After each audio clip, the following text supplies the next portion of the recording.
Senhoras e senhores, em todo o Brasil, sejam bem-vindos a bordo. O nosso programa tem sequência. Comenta 01.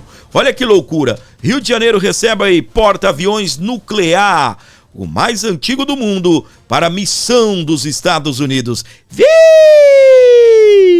O porta-aviões do Trump chegou, meus queridos, no Rio de Janeiro. Em missão pela costa da América do Sul, o navio será acompanhado pelo destroyer de mísseis guiados em exercício com marinhas de 10 países da região. Vou tentar falar o nome, tá bem? Segundo, né, o meu inglês mal colocado, USS Grindley. Eu acho que é isso, tá bem? Se não for, me perdoe, é algo próximo a isso, tá bom? Presta atenção, a Marinha dos Estados confirmou que o porta-aviões nuclear USS Nimitz, da classe Nimitz, o mais antigo do mundo em atividade, estará no Rio de Janeiro como parte da Operação Southwest 2026. Em missão pela costa da América do Sul, o navio será acompanhado pelo destroyer, o navio de combate de alta velocidade de mísseis guiados USS Grindley, em exercícios com marinhas de 10 países da região. O roteiro inclui escalas no Brasil, Chile, Panamá e Jamaica. No caso do Rio, a programação da visita ainda está em definição, ou seja, a data.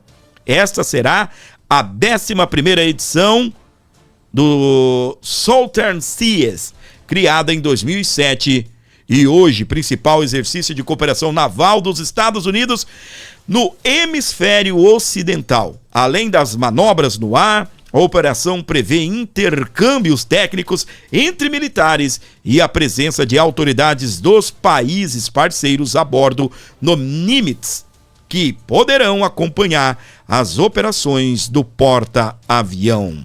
Do ponto de vista militar, o USS Nimitz é apresentado pela Marinha dos Estados Unidos como o ápice da projeção do poder aeronaval, combinando alta capacidade de resposta, grande autonomia, poder de fogo em múltiplos domínios e avançados sistemas de comando, controle e consciência situacional no campo de batalha. O grupo de ataque no Nimitz opera a Carrier, composta por 6 esquadrões que a utilizam, com sede em San Diego, onde a operação foi anunciada em 23 de março. A 4ª Frota é apresentada pelo Comando Sul como principal parceiro marítimo das Forças Navais do Caribe, da América Central, da América do Sul, com foco na integração da segurança regional. Beleza? Segurança regional. Eu vou mostrar a matéria para você que está me acompanhando, para depois você falar que nós estamos com ilação aqui. Do Infomoney, tá bem essa matéria? Ó, Rio de Janeiro recebe porta-aviões nuclear mais antigo do mundo para a missão dos Estados Unidos. Tá bem? Não é só ele. Vem outro também, tá bom? E aí, olha aí, o navio será acompanhado pelo destroyer de mísseis guiados USS Grindley, em exercício com a marinha de 10 países da região. Estará no Rio de Janeiro. A foto do bonitão aí, não sei se é simulação, é o bonitão. Esse é o porta-aviões que estará no Brasil. Agora aqui no final, e aí eu já vou migrar para o próximo assunto, presta atenção. Ó, do ponto de vista militar, deixa eu ver se é isso. Não, aqui abaixo. Ó,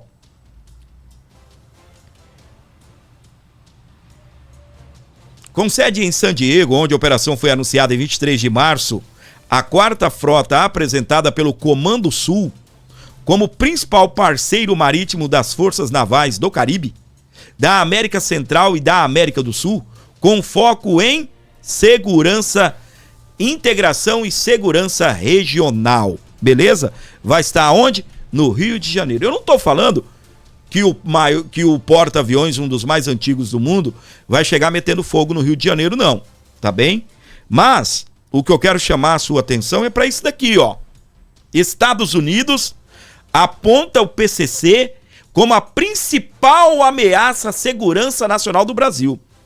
E esse porta-aviões, junto com o destroyer, a Marinha Americana estará no Brasil fazendo operações de segurança, de integração, de segurança nacional. E o que acontece? Agora, no dia de hoje, os Estados Unidos apontando que o PCC é o principal ou a principal ameaça à segurança nacional do Brasil. O relatório do Departamento de Estado dos Estados Unidos afirma que o PCC atua em 16 países e que o Brasil ocupa o segundo lugar em consumo de cocaína. Tá bom para você até aqui? Então vamos para frente, porque atrás vem gente. Vamos à matéria aqui do portal Metrópolis. Vou detalhar a matéria para você. Presta atenção. O primeiro comando da capital, PCC, é apontado pelo governo dos Estados Unidos como a principal ameaça à segurança nacional do Brasil. De acordo com o relatório elaborado pelo Departamento de Estado dos Estados Unidos e obtido pela coluna do portal Metrópolis, a organização atua pelo menos em 22 estados brasileiros e em outros 16 países. Com uma população de quase 215 milhões de pessoas, o Brasil é o segundo país atrás apenas dos Estados Unidos no consumo bruto de cocaína. O Brasil faz fronteira com os 3 maiores países produtores de cocaína do mundo, servindo como destino e ponto de trânsito para narcóticos traficados ilegalmente. As autoridades brasileiras interceptaram carregamentos aéreos e marítimos de cocaína com destino aos Estados Unidos, à África e também à Europa. As organizações transnacionais de tráfico de drogas, especialmente Primeiro Comando da capital, representam a principal ameaça à segurança do Brasil, é o que afirma o tal relatório. De acordo com a Polícia Federal, o PCC opera em 22 dos 27 estados brasileiros e está ativo pelo menos em 16 países ao redor do mundo, incluindo os Estados Unidos, é o que prossegue o documento. O relatório traz dados de 2024 sobre o volume de apreensões de drogas no Brasil e destaca a cooperação entre os dois países no combate ao tráfico, com ênfase no treinamento de agentes da Polícia Federal por autoridades norte-americanas. Então tá aí, meus queridos. Os Estados Unidos acabou de fazer mais um movimento contra o PCC, colocando o PCC como a principal ameaça à segurança nacional do Brasil. Aí tem uns tontos que vem com uma conversa fiada. Esses dias caiu um aqui na nossa live dizendo o seguinte: vocês baixam a cabeça pro Trump, porque o próprio Lula falou isso, né? O problema PCC é um problema do Brasil. É um problema do Brasil quando não entra nos Estados Unidos. O Brasil tá se acabando em droga lá. Isso é um problema do Brasil. E aí, Brasil, vocês vão combater? Vocês querem ajuda para combater? Isso é um problema do Brasil. Só que o PCC, ele está no Brasil inteiro, 22 estados, tá faltando 5 estados. E sabe-se lá, talvez até esteja em todos os estados, mas atuando de maneira mais camuflada, não é? Mas operação total, 22 dos 27, né, estados, 26 mais o Distrito Federal. E aí, o que acontece? O que nós temos? Eles estão presentes em 15 países, mais os Estados Unidos. São 16 países, incluindo o próprio Estados Unidos. Aí fala pra mim, quando o PCC e também o Comando Vermelho deixa de atuarem apenas aqui dentro do Brasil e começam a atuar dentro dos Estados Unidos, é ou não é um problema dos Estados Unidos, o PCC e Comando Vermelho? É isso que o petista deveria entender, as pessoas de esquerda deveriam entender. É um problema do Brasil? É. Eu concordo com o Lula, é uma guerra nossa? É. Mas esses aí estão realmente afins de lutarem essa guerra? Estão afins de combater realmente PCC e Comando Vermelho? Na semana passada, a gente viu 2 anúncios dos Estados Unidos e são prelúdios, gente, do que vem por aí. É prelúdio do que vem por aí. O primeiro anúncio dizendo que o Brasil foi... ele é um dos maiores fornecedores de insumos para a produção de droga no mundo. O insumo é matéria-prima, tá bem? É a matéria ali base, é o produto inicial, digamos assim, para poder se produzir as drogas no mundo inteiro. E quem é o responsável por mandar isso para o mundo inteiro, um dos maiores produtores? Brasil. E aí o que nós temos ainda? Os Estados Unidos emitiu um alerta. Uma curiosidade sobre esse assunto. O Paulo Figueiredo, ao dar essa notícia, dizendo que o Brasil foi classificado pelos Estados Unidos como um dos maiores fornecedores de matéria-prima para a produção de droga no mundo, o conteúdo dele foi retirado do Twitter, tá? Só para constar. Não pode falar dessas coisas. A mando da justiça brasileira, não foi? Feriu a regra da comunidade, não pode de repente estar falando de droga. Não. A mando da justiça brasileira. Tá bem? Aí o que acontece? Você imagina só, né? E aí, então, retomando. Foram 2 ofensivas na semana passada e mais essa agora.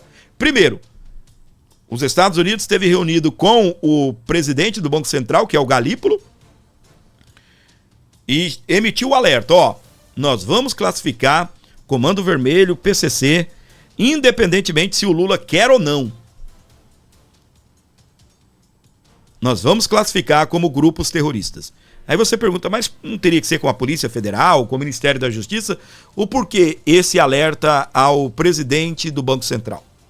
É por uma questão da lavagem de dinheiro, para bloquear os ativos, para poder atacar PCC, Comando Vermelho, na área financeira, tá bem? É por isso esse alerta dos Estados Unidos aí ao Banco Central. Aí, o que acontece? O outro alerta foi esse. Brasil está entre os maiores fornecedores de insumo, a matéria-prima, para a produção de droga no mundo. Isso é uma bomba, tá bem? E aí, o que acontece? No dia de hoje, explodiu essa. Estados Unidos apontando o PCC como principal ameaça à segurança nacional do Brasil. E os caras estão atuando em 22 estados brasileiros, eu penso que é mais, que às vezes tem dado que não é oficial, né? E também em 16 países, incluindo os Estados Unidos. Aí, meu querido, PCC passa, sim, ser um problema dos Estados Unidos da América, tá bem? E olha o que o jornal Wall Street Journal, um dos jornais mais conceituados, digamos assim, né? Um dos jornais mais... um dos maiores jornais dos Estados Unidos, publicou reportagem sobre a expansão internacional do PCC no tráfico de cocaína. Ele publicou essa reportagem na segunda-feira, relatando como a facção criminosa Primeiro Comando da capital, o PCC, surgiu e cresceu no Brasil e agora influencia o tráfico global de cocaína. O jornal destacou prisões de pessoas envolvidas com grupos nos Estados Unidos e suas relações com o contrabando de drogas na Europa. Com o título Como uma gangue de prisão brasileira se tornou uma potência global no tráfico de cocaína. Como uma gangue de prisão, né? Se tornou a potência global no tráfico de cocaína. E aí o Wall Street Journal conta, né, a história sobre o surgimento do PCC dentro do sistema prisional brasileiro nos anos 1993 e sua estruturação ao longo dos anos.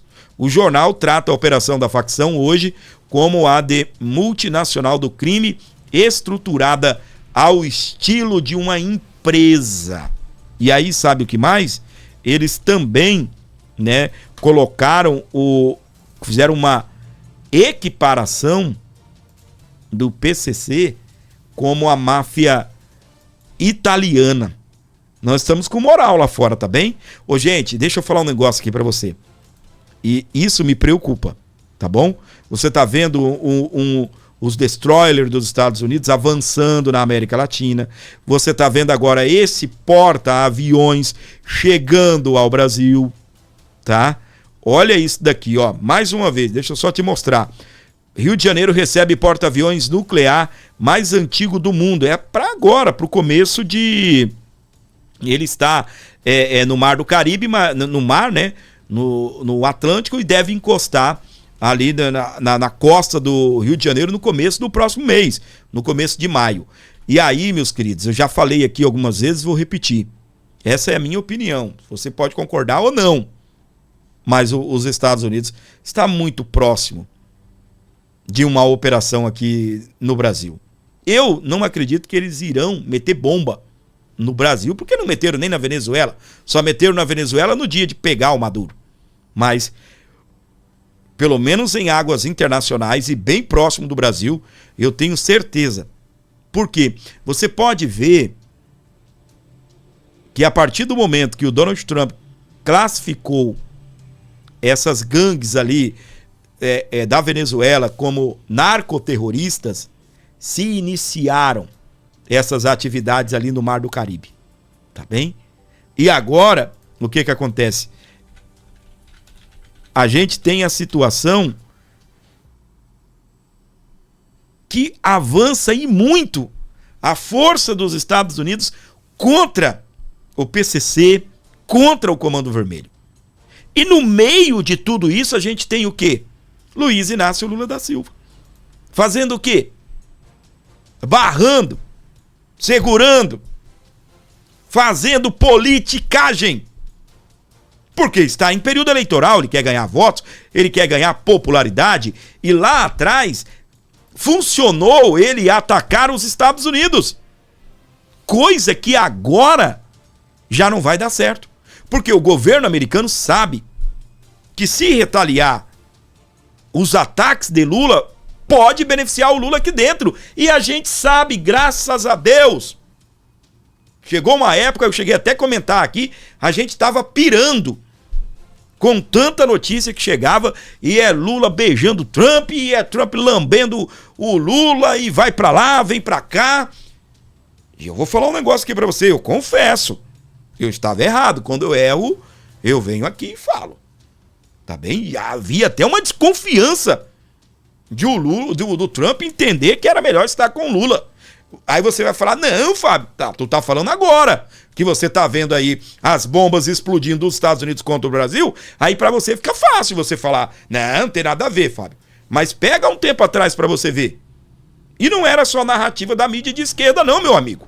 A gente ligava na mídia de direita, os caras estavam bravos, explodindo tudo, mas estavam noticiando que sim, o Trump e o Lula estavam vivendo uma lua de mel, love pra lá, I love you pra cá, I love you too, I love you baby pra lá, I love you baby pra cá.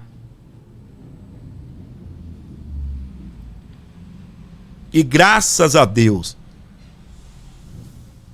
com Eduardo Bolsonaro dentro dos Estados Unidos, Paulo Figueiredo, Ramagem, que agora tudo isso que aconteceu com o Ramagem foi bom para os Estados Unidos saber quem é o Ramagem, saber que o Ramagem é parceiro.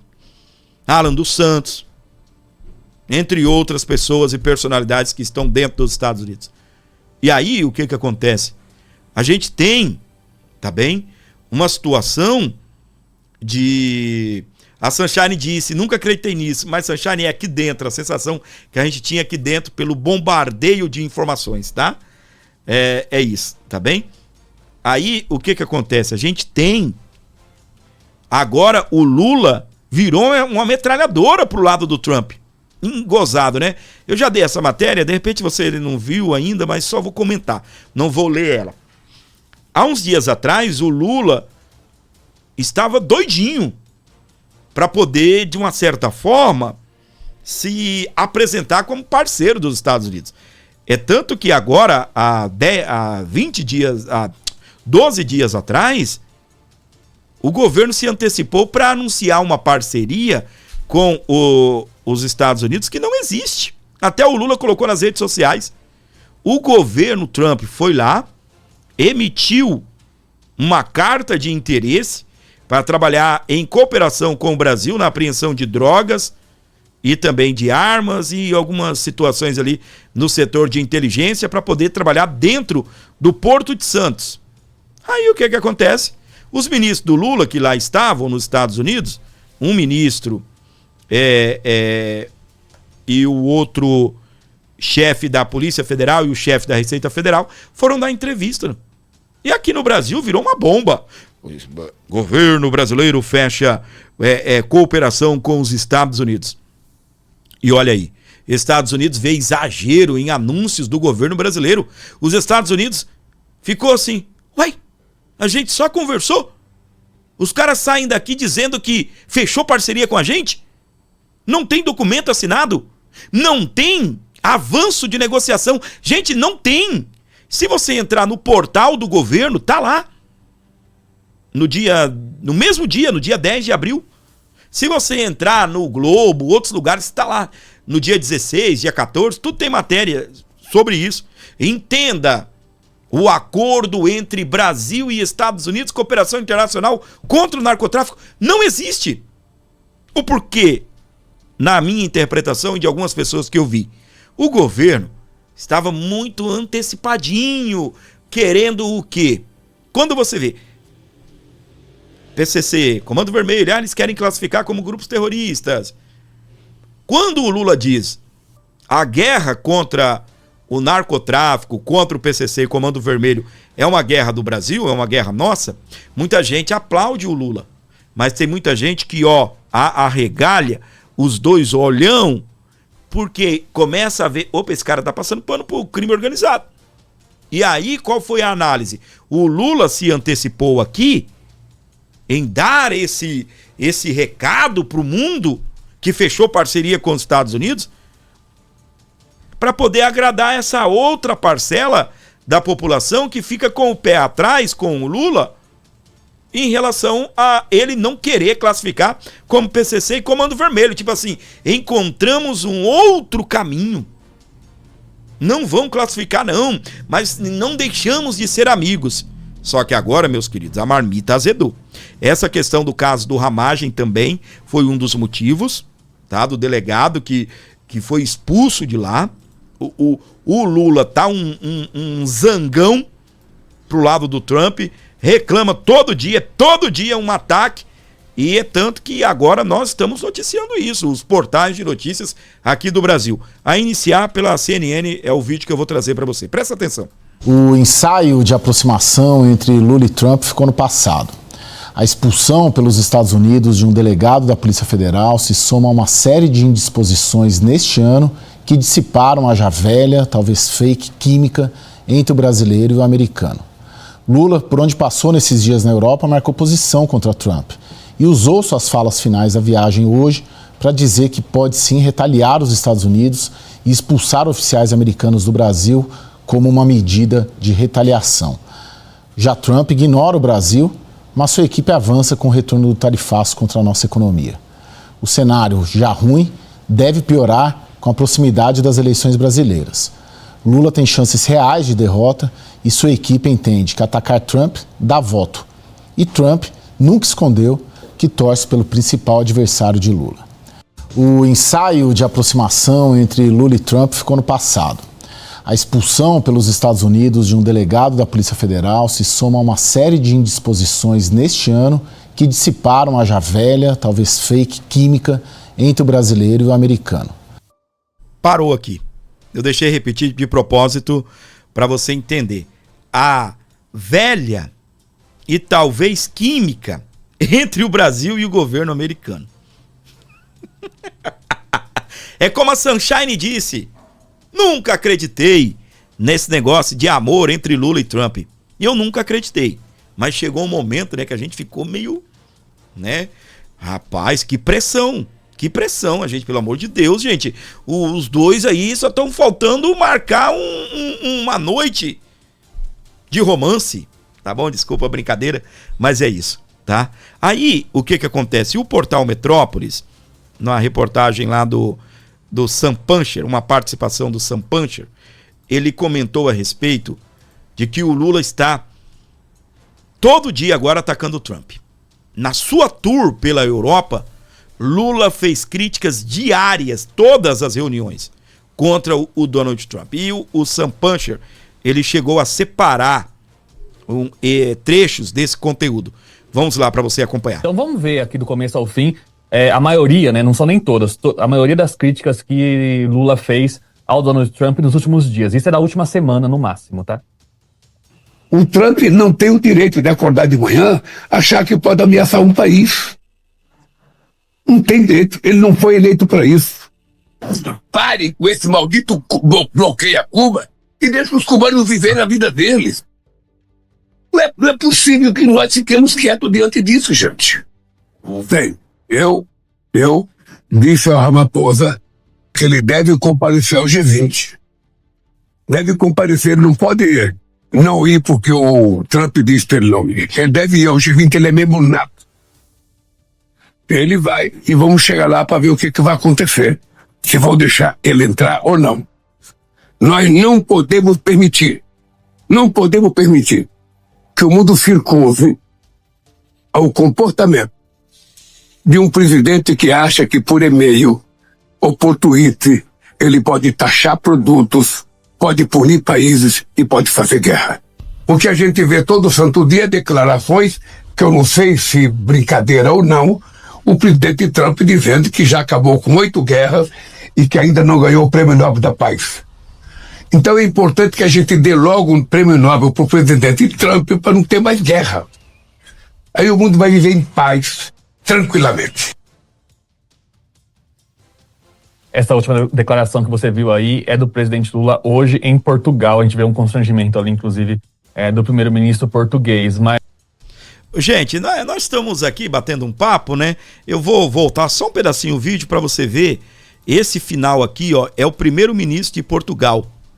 Olha o descontentamento dele. Por quê? Portugal é parceiro dos Estados Unidos. Vamos lá. O que a gente vê todo santo dia é declarações, que eu não sei se brincadeira ou não, o presidente Trump dizendo que já acabou com 8 guerras e que ainda não ganhou o Prêmio Nobel da Paz.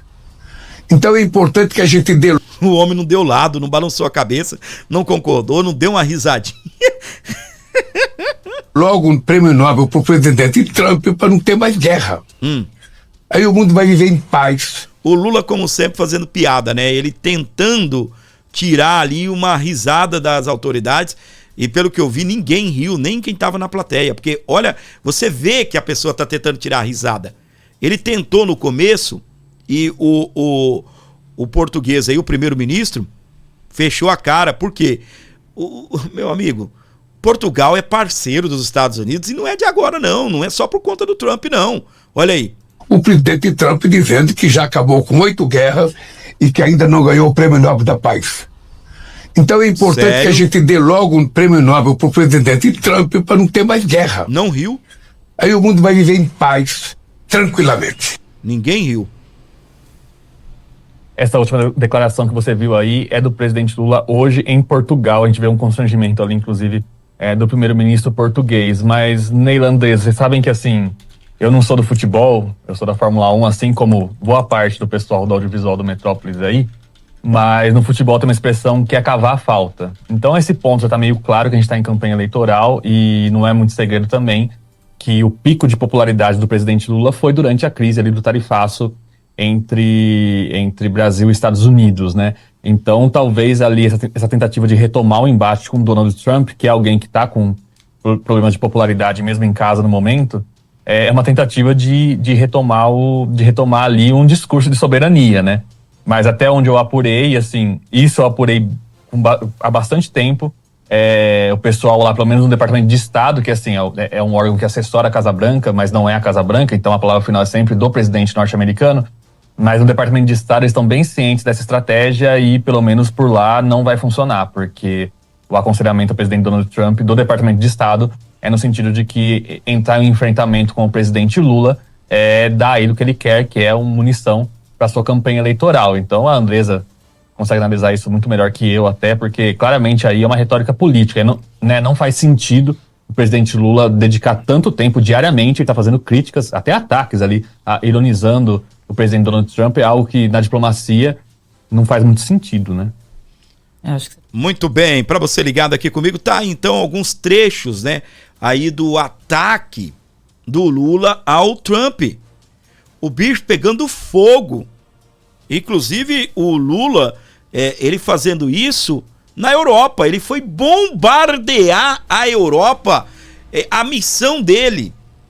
Ele tá revoltado, minha gente. O Trump tá botando pra quebrar, tá botando pra lascar. E aí eu quero que você olhe aqui pra mim, tá bem? Tá botando pra lascar pra cima do Maduro. A justiça americana está explodindo contra o Maduro. Já negaram, né, tantos pedidos aí do Maduro. Agora, o que acontece? A gente tem eles vindo com força total pra cima do PCC e do Comando Vermelho. O que isso tem a ver, Fábio? Vou te contar. Imagina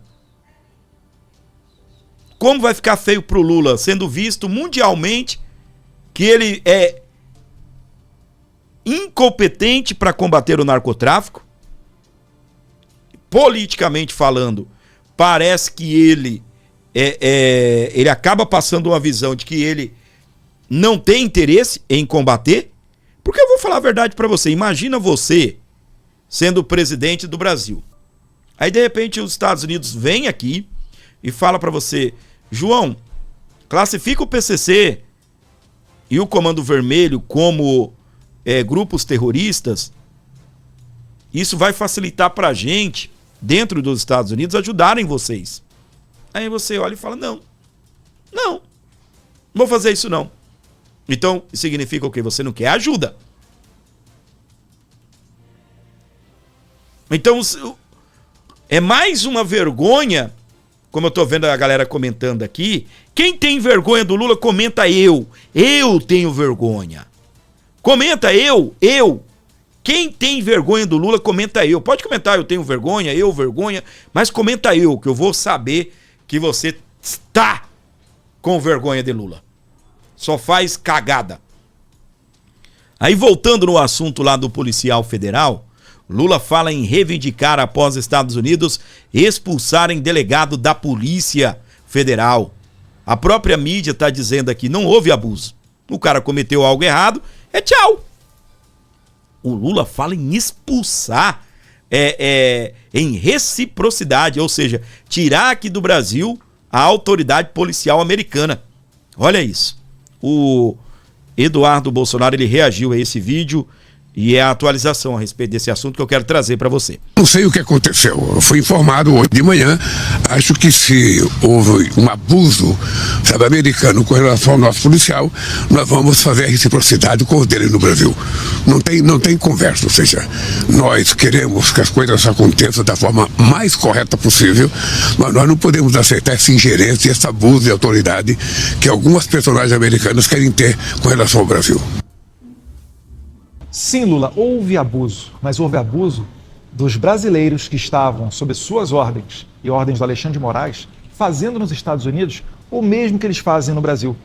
Mas aqui, a terra da liberdade, farol da democracia, a banda não toca dessa maneira. Então, vocês tentaram pegar na mão grande o ramagem e levar para o Brasil, ludibriando, enganando, dando um jeitinho brasileiro para cima das autoridades americanas. Foi isso que aconteceu. E aí não só você caiu do cavalo, como também Rodrigues, que estava mentindo quando falou em cooperação entre as autoridades no combate ao crime internacional, como se o Ramagem fosse uma pessoa criminosa.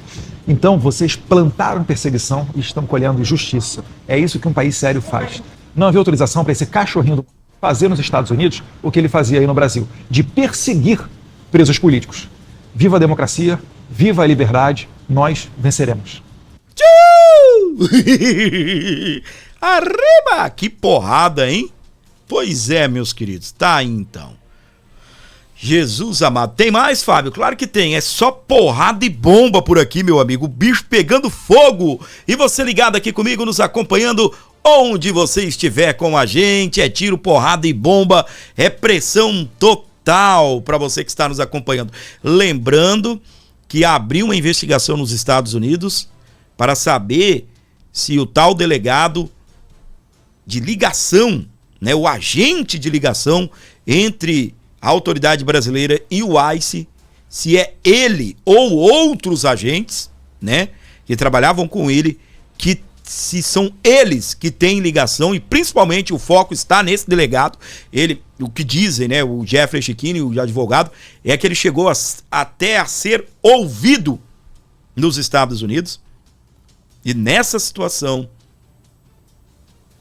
eles estão sendo investigados se foram eles que influenciaram algum funcionário americano, ou se foram eles que, foram lá e colocaram no sistema americano que o Felipe Martins entrou nos Estados Unidos, sendo que o Felipe Martins nem foi aos Estados Unidos. O fato dele ter ido preso, ou dele ter sido preso, o fato da suposta ida dele aos Estados Unidos o levou à prisão, porque supostamente, se ele tivesse ido realmente aos Estados Unidos, o que Alexandre de Moraes diz é que ele estaria tentando fugir.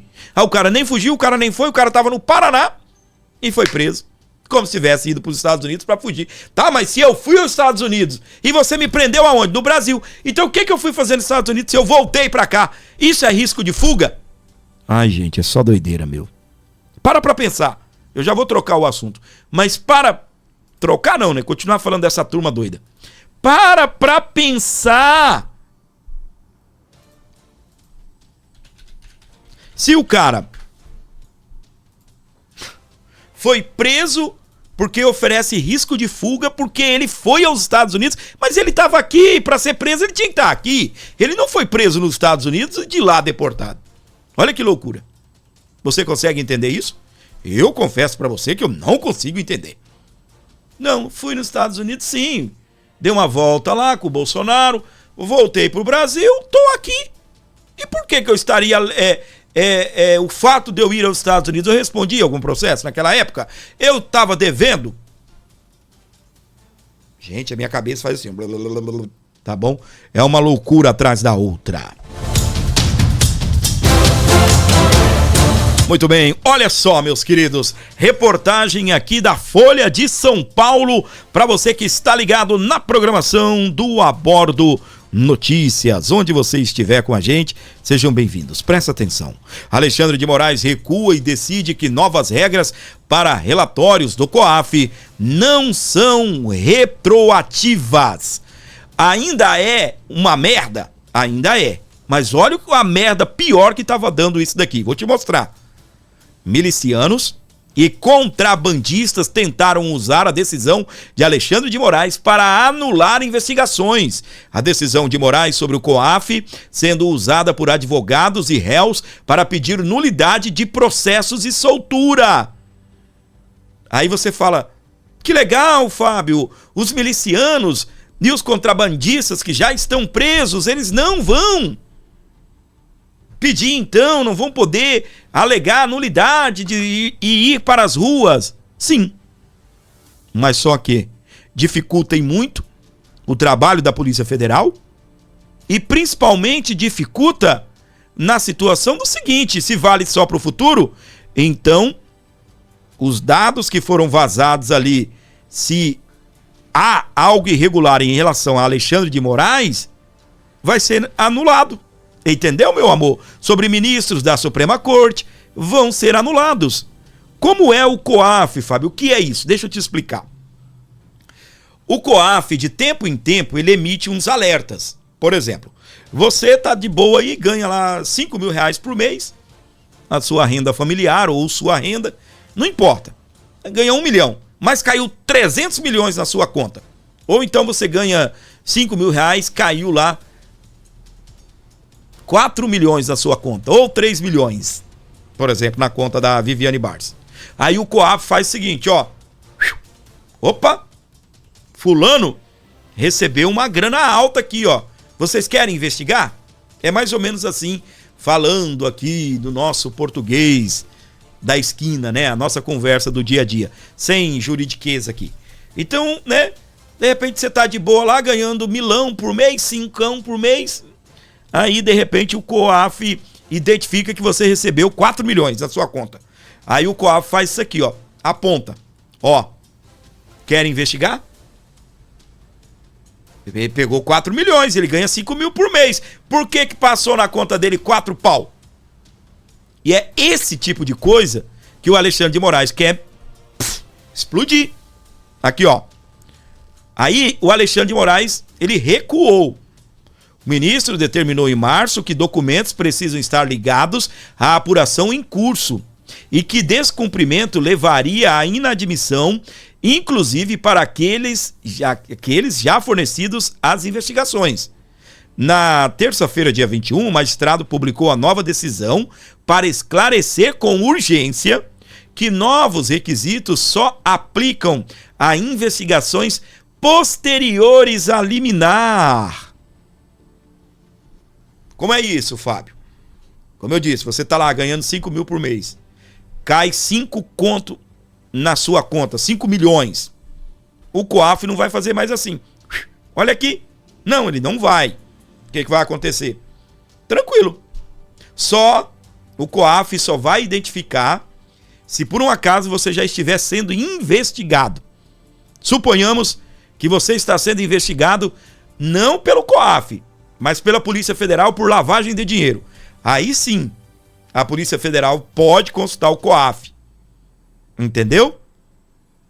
E isso daqui beneficia muito o Alexandre de Moraes. Beneficie muito o ministro da Suprema Corte se estiverem envolvidos em coisas erradas, como apontam aí as investigações da Polícia Federal e dessa turma toda. Então agora, o que acontece? O Alexandre de Moraes deu uma recuada, mas ainda continua sendo o pivô para poder bloquear eventuais investigações e até denúncias aí contra ministros da Suprema Corte. E é aqui que o bicho pega, meus queridos. É aqui que o filho chora e a mãe não vê, não é? Para você que tá comigo aqui, você não deixou o like, eu tô vendo daqui, o like tá pobrinho, pobrinho, pobrinho, pobrinho. Você não ajudou com o like. O Pix, então, deixa eu ver se teve Pix hoje. Nem em sonho, né? Teve o Pix aqui do Severino José, mandou 10 e só 10ão, muito obrigado, mas a gente precisa de mais. Você que pode ajudar esse canal, por favor, ajuda, por favor, tá bem? Dá essa moral pra gente aí, é o que nós precisamos aqui da sua ajuda para poder continuar com esse trabalho, tá bem? Eu deixo de fazer outra coisa para estar aqui junto com você e eu preciso muito dessa sua ajuda financeira aqui através do Pix para poder continuar tocando o barco aqui no nosso programa, tá bem? Aí, meus queridos, agora tem Gustavo Gaia explodindo tudo aqui. Eles já admitem, estão movendo as pedrinhas, uma arma para poder frear o impeachment. Vamos acompanhar. Nós temos dito que os ministros do STF, eles fabricam, forjam, criam inquéritos para investigar parlamentares, desta forma colocando os parlamentares, tanto deputados quanto senadores, numa espécie de coleira do judiciário, fazendo essas pessoas se tornarem reféns, neutralizando qualquer mobilização pelo impeachment, por uma CPI do Banco Master ou CPI para investigar crimes cometidos por ministros do STF. E ao longo desses anos, a imprensa tradicional sempre disse que isso era conspiracionismo, que na verdade o STF estava apenas trabalhando para proteger a democracia. Aí hoje, a Malu Gaspar solta um artigo, ontem a Malu Gaspar solta um artigo sobre essas 3 figuras que está aqui na sua tela. Os 3 nomes que inclusive Alessandro Vieira incluiu no inquérito, no relatório da CPI do crime organizado, por estarem protegendo bandidos, criminosos e mafiosos. O título da matéria é Master. Aliados veem grupo de Gilmar e Moraes em negação na crise do STF. Alertado sobre possível tiro no pé com ofensiva sobre políticos, a ala de ministros minimiza pesquisa e risco de impeachment. Vamos lá. Eu quero levar você a uma parte dessa matéria que é onde a imprensa, pelo menos a Malu Gaspar, conversando com interlocutores dos ministros do STF, consegue uma admissão de que ministros criam inquéritos para controlar o legislativo. Que democracia é essa que a gente salvou, hein? Que eles salvaram. Mas vamos lá dar uma olhada aqui. Aqui, alertas. Os alertas, por enquanto, não têm conseguido demover Gilmar Mendes, Moraes, Flávio Dino ou Dias Toffoli da ideia de que o Supremo precisa dobrar a aposta para mostrar que os políticos têm a perder. Sempre que se apontam os resultados das pesquisas de opinião que mostram a desconfiança em torno do STF em um patamar recorde, eles dispensam palpites dizendo que saber o que estão fazendo. Eles estão em negação, diz um desses interlocutores dos ministros preocupado. Vamos lá. Gilmar e Moraes são ministros do embate e do confronto. Vão sempre dobrar a aposta, afirmou ao blog um interlocutor dos dois. Eles têm a certeza que dominam o jogo em Brasília e não se veem numa jornada suicida, muito pelo contrário. Por dominar o jogo em Brasília, entenda-se monitorar de perto os movimentos internos do Senado por intermédio de parlamentares que os municiam de informações e mandam os recados que eles precisam fazer chegar a gabinetes. Então nós temos aí senadores que são espécies de informantes dos ministros do STF. Agora aqui, a outra ferramenta. Outra ferramenta que faz parte do jogo dos ministros são as listas de parlamentares com inquéritos ou investigações dos gabinetes de cada um. Para um dos interlocutores bem próximo desse grupo, o fato de Zema e Vieira não terem ainda nenhum inquérito em curso no STF é um dos motivos para a ofensiva de Gilmar e companhia. Olha só isso aqui, ó. Presta atenção nessa frase. Como esses dois não têm processos, não há como desengavetar algo. Então, eles estão tentando dar um jeito de criar uma situação, disse esse aliado. Aqui um interlocutor, uma pessoa próxima de um ministro do STF, ou de ministros do STF, fala abertamente à luz do dia, como se fosse a coisa mais natural do mundo, que esses ministros abrem inquéritos, desengavetam inquéritos, para coagir, intimidar, controlar deputados e senadores. Eu sei disso porque eu tenho alguns inquéritos, das quais o Moraes me colocou, justamente com a intenção de colocar aquela coleira, né, de controle. Não deu certo, né? Isso aqui para mim é um escárnio absoluto. É um tapa na cara de todo cidadão de bem nesse país.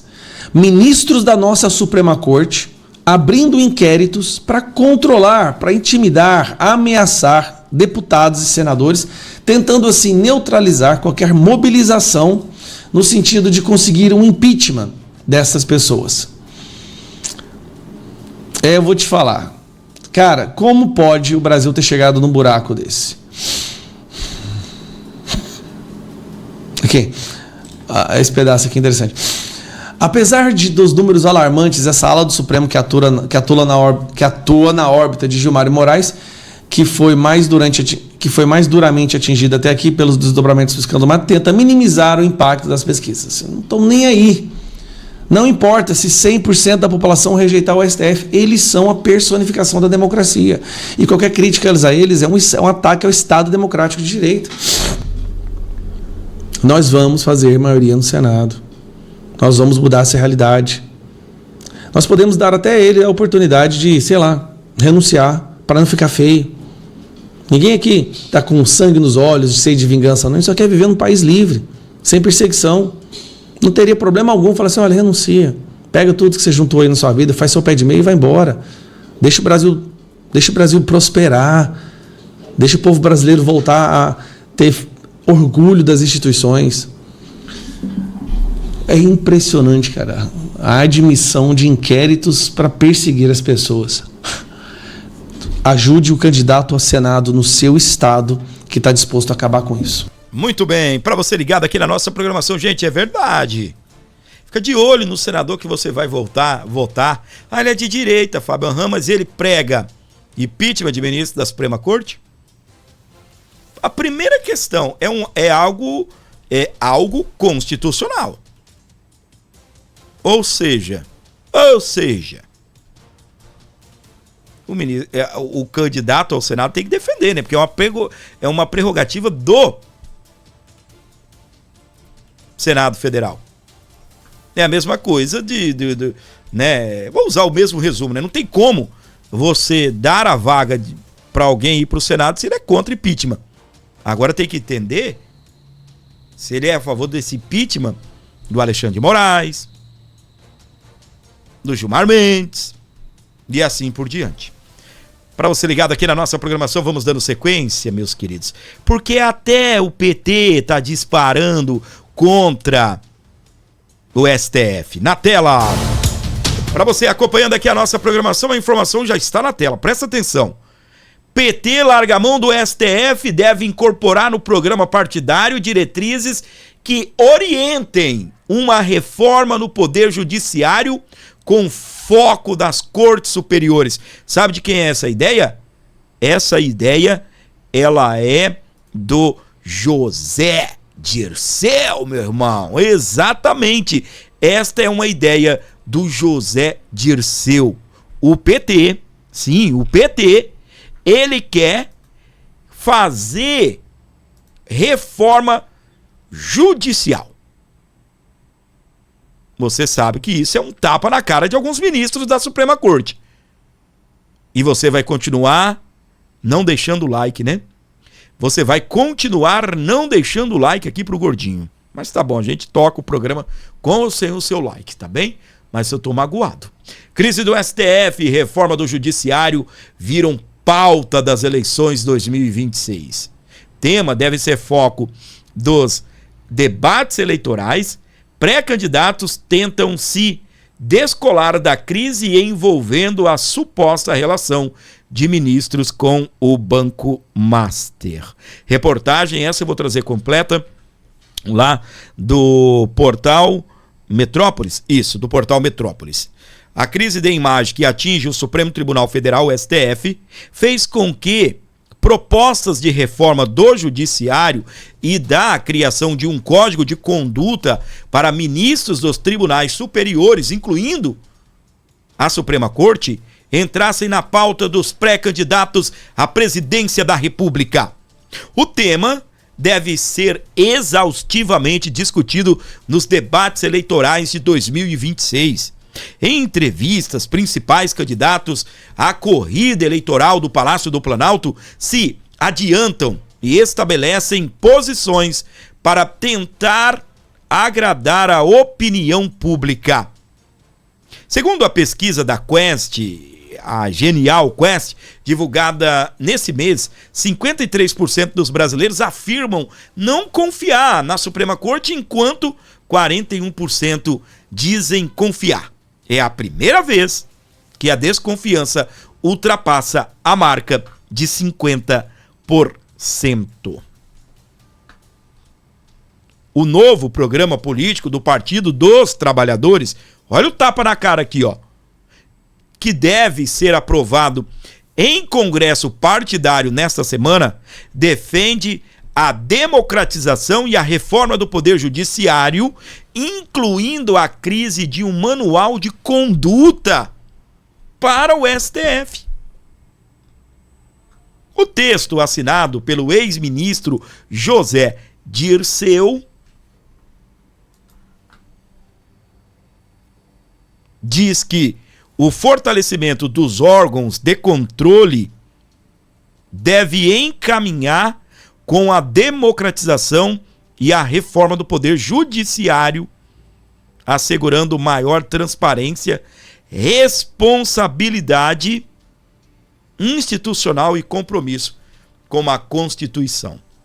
Devemos superar o atual modelo institucional e colocar na ordem do dia a dia da democracia direta o controle social e a reforma do Estado, não apenas administrativa e de pessoal, mas também ampla reforma no Poder Judiciário e das Forças Armadas, é o que completa o documento. Sobre as Forças Armadas a gente vai falar depois. O nosso foco agora é essa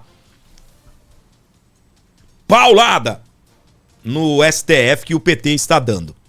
Largou a mão do STF de vez e quer até aí uma reforma do Poder Judiciário. É, meus queridos, é tiro, porrada e bomba, não é? Eu vou falar um negócio aqui para você. A direita já defende isso, a direita defende que ministro da Suprema Corte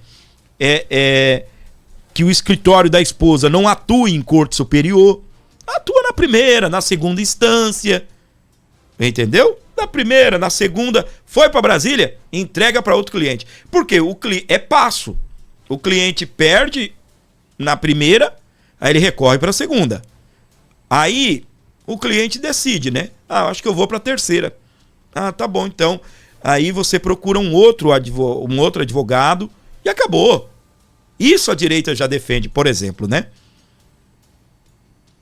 Só que primeira e segunda instância não dá dinheiro. É verdade. E sabe quem defende isso? Dino, o ministro comunista. Na mesma pauta do PT. Presta atenção. Em um artigo publicado no portal ICL Notícias, o ministro sugeriu medidas divididas em 15 eixos.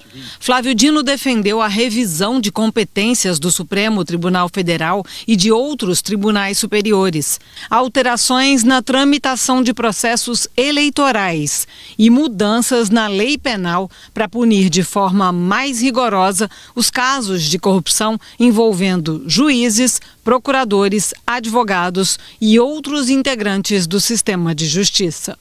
O ministro lembrou as reformas que já foram feitas no Poder Judiciário até hoje.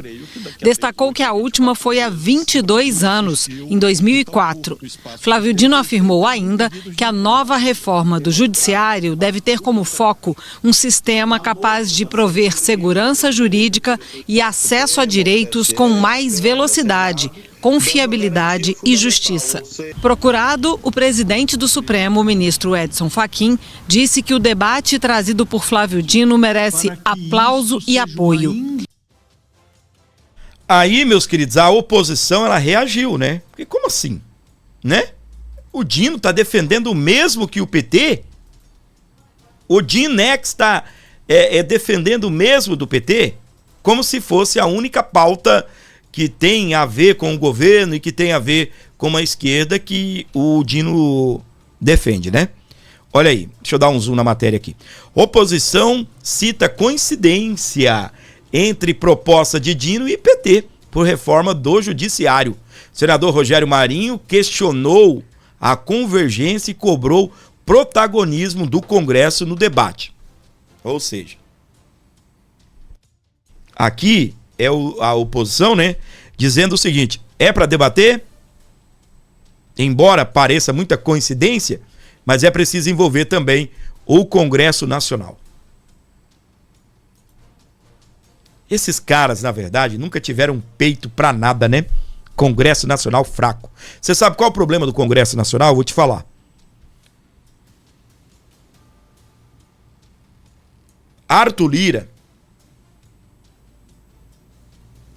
ele agia da seguinte maneira: chegavam umas pautas da direita, aí eles vão lá colocando, segundo eles, em ordem de chegada, né?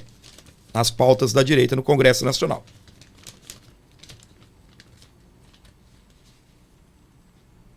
Aí vai empilhando. As pautas da direita nunca saem. Para mim, eles pegam a da direita e enfiam lá embaixo. Aí, qualquer treta com o Lula, ou qualquer treta com o STF, o que o Arthur Lira fazia? Eu tenho 5 pautas aqui da esquerda, da direita, eu vou colocar em pauta, viu? E vou dar preferências para ela. Aí, meus queridos, um jantar, uma viagem para fora do Brasil, uma picanha, uísque. Aí o que acontecia? Você via que nunca colocavam as pautas da direita. Como assim, Fábio? Lembra do Pachecão? Parece um boneco de poço, a gente fala, né? O Pacheco, o que acontecia? Ele, quando também tinha problema, ou o STF dava uma pernada no Senado, no Congresso Nacional, ou o Lula, o que eles faziam? Ó, STF, olha aqui. Ô Lula, olha aqui, ó. Eu tenho pautas da direita e eu vou colocar para rodar.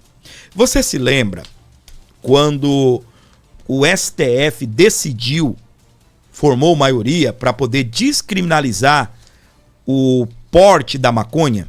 Ou seja,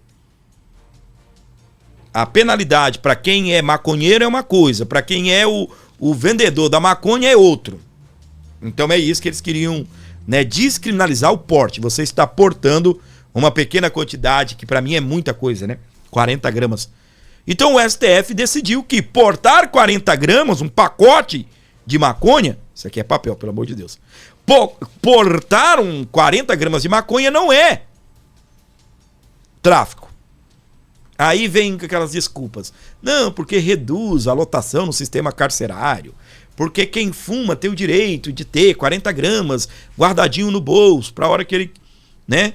Para a hora que ele quiser acender um. Aí, minha gente, o Pacheco ficou todo peitudo. Não. Aí ele propôs lá no Senado diminuir a idade de ministros. Diminuir o tempo de ministros ficar no Senado, no STF, uma espécie de mandato. Aumentar a idade para que a pessoa possa ser ministro da Suprema Corte. Aí eles vão propondo, e aí é que eu volto aqui, me desculpa, o senador Rogério Marinho, não estou indo contra a oposição de forma alguma, até concordo, tem que ser democrático, envolver o Congresso nos representa. Só que o problema do Congresso, esse Congresso que aí está. Os caras pegam pautas que vamos encarar o Supremo de frente. Aí ficam fazendo política. Ficam fazendo política com isso. E aí nunca avança. Por quê? A depender do presidente do Senado, que é presidente do Congresso, a depender do presidente da Câmara, se o cara é amiguinho do STF ou é amiguinho do governo, aí lascou. Entendeu? Não vão colocar uma pauta dessa para rodar. Tem que envolver o Congresso? Tem. Mas o Congresso também tem que, né, se abster disso. Se abster dessas coisas. Tá certo? É isso aí. Para você ligado na nossa programação, onde você estiver com a gente, sejam todos bem-vindos a bordo. Muito obrigado mesmo pelo seu carinho, muito obrigado pela sua audiência maravilhosa aqui no nosso programa. E a bomba explodindo. Antes, deixa eu te contar, o Toffoli, ele acabou fazendo o seguinte, ele se declarou impedido de julgar o ex-presidente do BRB, tá? Você sabe muito bem todas essas ligações aí do Banco Master, é uma bomba, então ele não vai julgar. Todos nós já estávamos esperando, né, por isso. Aí agora o que acontece?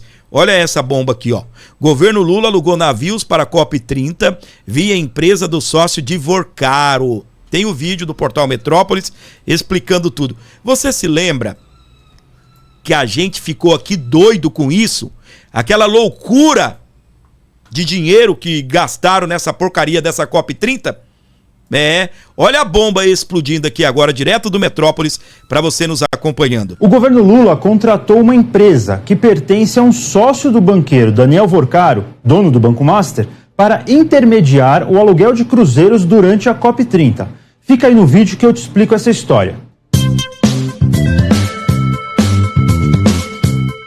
O governo Lula contratou navios de cruzeiro para hospedar delegações durante a COP30, a Conferência do Clima da ONU, que aconteceu em novembro em Belém do Pará. Segundo a Casa Civil, o aluguel custou 350 milhões de reais aos cofres públicos. Mas além do valor, outro ponto desse contrato chama atenção. O governo alugou os navios por meio de uma empresa chamada Qualitours. A contratação foi feita por meio da Embratur, Agência Brasileira de Promoção ao Turismo. E é aqui que entra a relação com Daniel Vorcaro. A Qualitours pertence ao empresário Marcelo Cohen. Ele é apontado como sócio de Vorcaro no luxuoso Hotel Botanique, localizado em Campos do Jordão. Cohen, que é do setor do turismo, admite publicamente que é dono do hotel. Já Vorcaro diz que o hotel pertence à Prime U, a mesma empresa que controla os jatinhos do banqueiro. A relação entre a Qualitours e Vorcaro não para por aí. A empresa pertence ao grupo Bfly, Trata-se de uma holding criada por Marcelo Cohen durante a pandemia, com recursos de fundos ligados ao Banco Master. E o que dizem os envolvidos? A Embratur destacou em nota que a escolha da Qualitours para o aluguel de navios na COP30 ocorreu por meio de chamamento público. Segundo a agência, a empresa apresentou todos os documentos legais para execução do contrato. A Embratur disse também que o Banco Master não teve nenhuma participação na contratação e que a operação financeira foi garantida pelo BTG Pactual. A agência ainda destacou que a contratação foi auditada pelo TCU, que concluiu que o modelo adotado com a Qualitours como intermediadora foi mais vantajoso do que a contratação direta dos navios. Já a Qualitours disse que o processo foi regular e compatível com as exigências técnicas do projeto.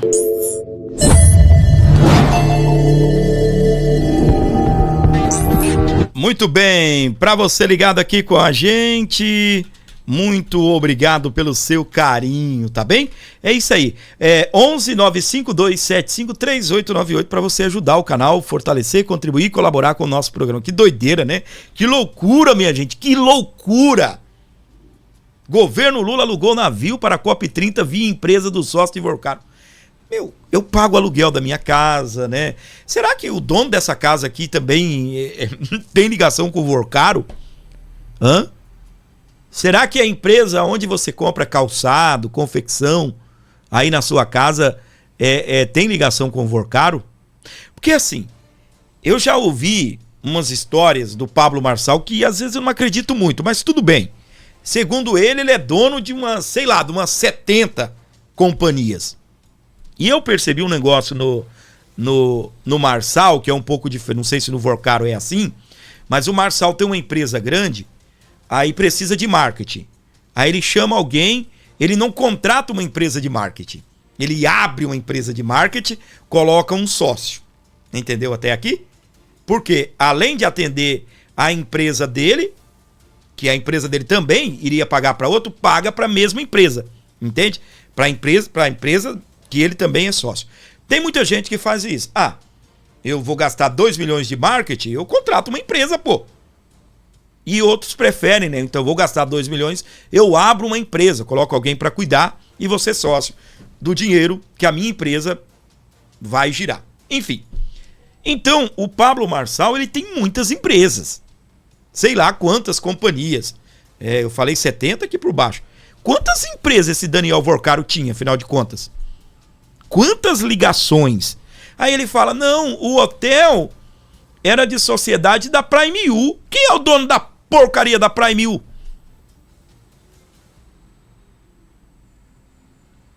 Aí você se lembra da conversa vazada entre ele e a esposa, ou a noiva, dizendo, não, quando ele fala, o Alexandre tá aí, ele tá em Campos, Campos do Jordão. Você sabe que o Alexandre ele tem casa em Campos do Jordão. Mas aí, pelo menos até onde eu tinha entendido, não tinha divulgado nada se o Daniel Vorcaro tinha casa em Campos do Jordão. E pelo que a gente entendeu agora, não sei se ele estava no hotel, nesse hotel que né, segundo o Vorcaro, não é dele, é da empresa dele. Pô, aí é legal, né? Aí é legal. Tá parecendo o Lula. Não é do meu amigo, não é do meu amigo. Então, meus queridos, o que acontece? Olha a ligação entre o governo Lula e Daniel Vorcaro mais uma vez.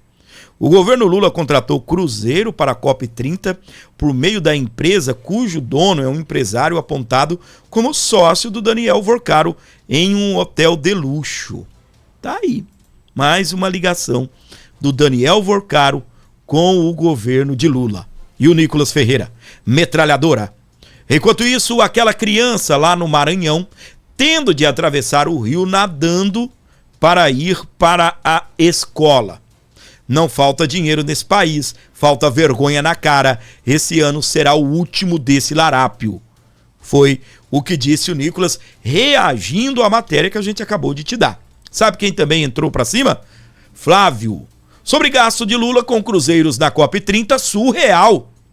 O senador afirma que 350 milhões pedidos ou despendidos pelo governo federal em hospedagens de luxo no Pará pagariam a construção de 40 UPAs.